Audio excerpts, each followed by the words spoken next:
Alright, so I'd like to demonstrate a little bit of this technology on some actual models. So you can see on the left hand side we have the reverberation of a church model. This is a floor plan of a church. You can see the apse in here and the nave of the church here. These little triangles are representing the columns.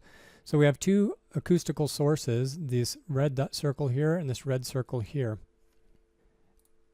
And then we also have three locations located throughout the building. We have our first location here, which is right between the two sources and very near them.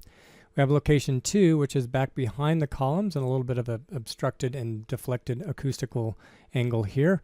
We also have at the back of the nave position 3. So each one of these are going to be listening to a sound. And the music that will be played in this virtual building is a bassoon duo. Now we have a recording of the sound without any echo in it, so I'll play that for a second here.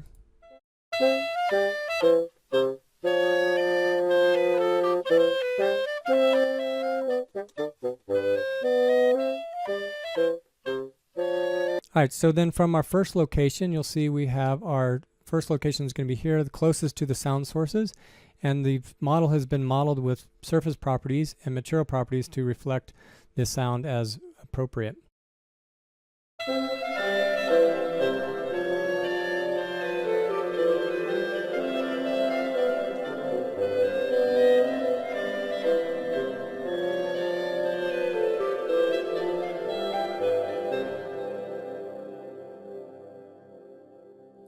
All right, so you can see from that we have a simulation of a very reverberant church here. And you'll notice all the receivers are directed toward the altar and the source, so each one of these persons is looking towards the sound sources here. All right, so let's go ahead and move on to the next position, which is behind the column. And you can see inside of this computer model, the sound source on the right is slightly poking through the angle of the columns there. All right, so the same sound located from this position.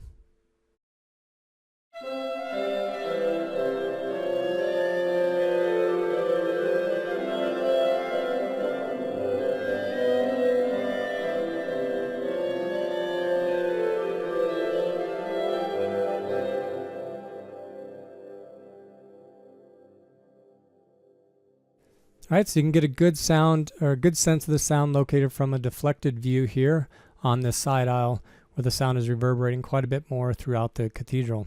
All right, the last location here is at the back of the cathedral, and you can see the two sound sources are very far up by the altar, and we are situated back at the front entrance or the nave of the church. So the same sound from the back of the church.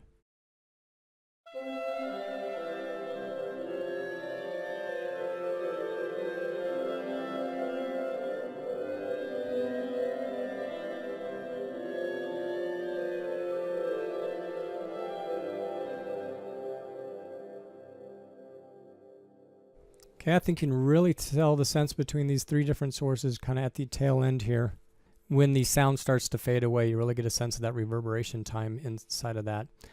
On the right-hand side here, what we have here is a computer model that's going to demonstrate how the acoustics are simulated throughout the space.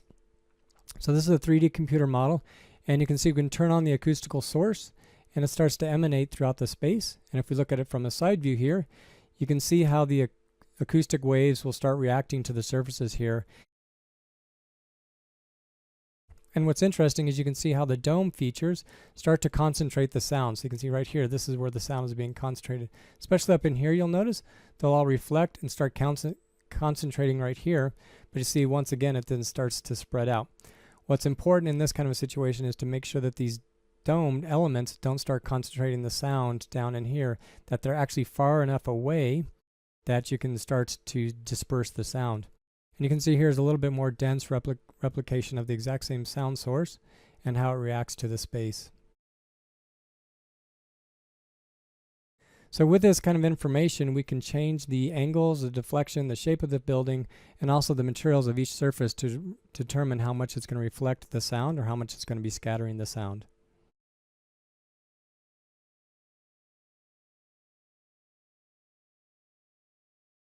All right, so hopefully that gives you a quick overview of the ideas that we can do with acoustical simulation inside of computer modeling.